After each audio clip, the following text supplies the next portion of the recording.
ৰাজ্যত পুনৰ অপৰাধীলৈ আৰক্ষীৰ গুলীচালনা বিলাসীপাৰৰ পাইকান্দাৰা গাঁৱত গুলীবিদ্ধ এজন লোক বিলাসীপাৰৰ ৰাণীগঞ্জ বজাৰত সংঘটিত গুলীচালনা কাণ্ডৰ মাষ্টাৰমাইণ্ড নুৰ কালামক গুলীচালনা নিশা লুকুৱাই ৰখা অস্ত্ৰৰে সন্ধান কৰিবলৈ যোৱাৰ সময়তে পলায়নৰ চেষ্টা কৰোঁতে গুলীচালনা কৰে আৰক্ষীয়ে সোঁভৰিত গুলীবিদ্ধ নুৰ কালামক বিলাসীপাৰা আদৰ্শ চিকিৎসালয়ত ভৰ্তি কৰা হৈছে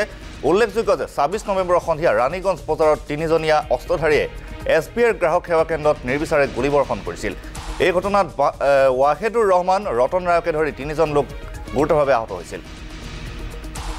পুনৰ জনাইছো ৰাজ্যত পুনৰ অপৰাধীলৈ আৰক্ষীৰ গুলীচালনা বিলাসীপাৰাৰ পাইকান্দাৰা গাঁৱত গুলীবিদ্ধ এজন লোক বিলাসীপাৰাৰ ৰাণীগঞ্জ বজাৰত সংঘটিত গুলীচালনা কাণ্ডৰ মাষ্টাৰমাইণ্ড নুৰ কালামক গুলীচালনা নিশা লুকুৱাই ৰখা অস্ত্ৰৰ সন্ধান কৰিবলৈ যোৱা সময়তে পলায়নৰ চেষ্টা কৰোঁতে গুলীচালনা কৰে আৰক্ষীয়ে সোঁভৰিত গুলীবিদ্ধ নুৰ কালামক বিলাসীপাৰা আদৰ্শ চিকিৎসালয়ত ভৰ্তি কৰোৱা হৈছে উল্লেখযোগ্য যে ২৬ নৱেম্বৰৰ সন্ধিয়া ৰাণীগঞ্জ বজাৰত তিনিচুকীয়া তিনিজনীয়া অস্ত্ৰধাৰীয়ে SBIৰ গ্ৰাহক সেৱা কেন্দ্ৰত নিৰ্বিচাৰে গুলীবৰ্ষণ কৰিছিল এই ঘটনাত ৱাহেদুৰ ৰহমান ৰতন ৰায়কে ধৰি তিনিজন লোক গুৰুতৰভাৱে আহত হৈছিল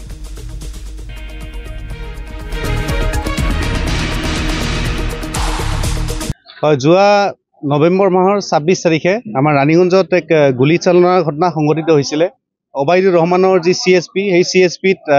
কেইজনমান অচিনাকি দুৰ্বৃত্তই আহি CSP স্বত্বাধিকাৰী অবাইদুৰ ৰহমান আৰু ৰতন বৰ্মনক গুলী কৰি থৈ তেওঁলোকে পলাই গৈছিল আৰু সেই আটাইকেইটা দুৰ্বৃত্তক আমাৰ ধুবুৰী জিলা আৰক্ষী আটক কৰিবলৈ সক্ষম হৈছে যোৱাকালি ৰাতি সেই গুলীচালনা ঘটনাটোৰ যোনজন মাষ্টাৰ মাইণ্ড নুৰ কালাম বুলি নুৰ কালামক পাইকান্দাৰা দ্বিতীয় খণ্ডত লৈ গৈছিলে তাতে কিবা অস্ত্ৰ শস্ত্ৰ আছে নেকি উদ্ধাৰ কৰিবৰ কাৰণে লৈ গৈছিলে তেতিয়াই নুৰ কালাম নামৰ এই অপৰাধীগৰাকী পলাবলৈ চেষ্টা কৰাতে আৰক্ষীয়ে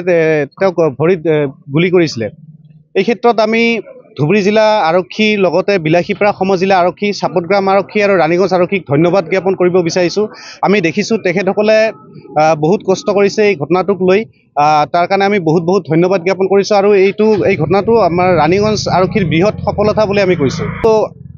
আমি ধুবুৰী জিলা আৰক্ষীক এটা আহ্বান জনাব বিচাৰিছোঁ আমি দেখোঁ প্ৰায়বোৰ অপৰাধীক তেওঁলোকে কৰায়ত্ব কৰা হয় কিন্তু সেই অপৰাধীসমূহ ২-৩ মাহ পিছতে কেনেকৈ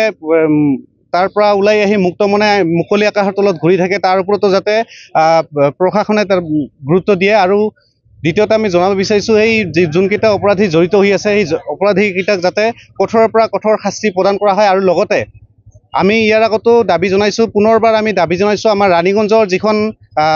আৰক্ষী চকী সেই আৰক্ষী চকীক যাতে পূৰ্ণাংগ থানালৈ ৰূপান্তৰ কৰে তাৰ বাবে আমি ধুবুৰী জিলা আৰক্ষী অধীক্ষক মাননীয় নবীন সিং ডাঙৰীয়াক আমি বিনম্ৰভাৱে অনুৰোধ জনাইছোঁ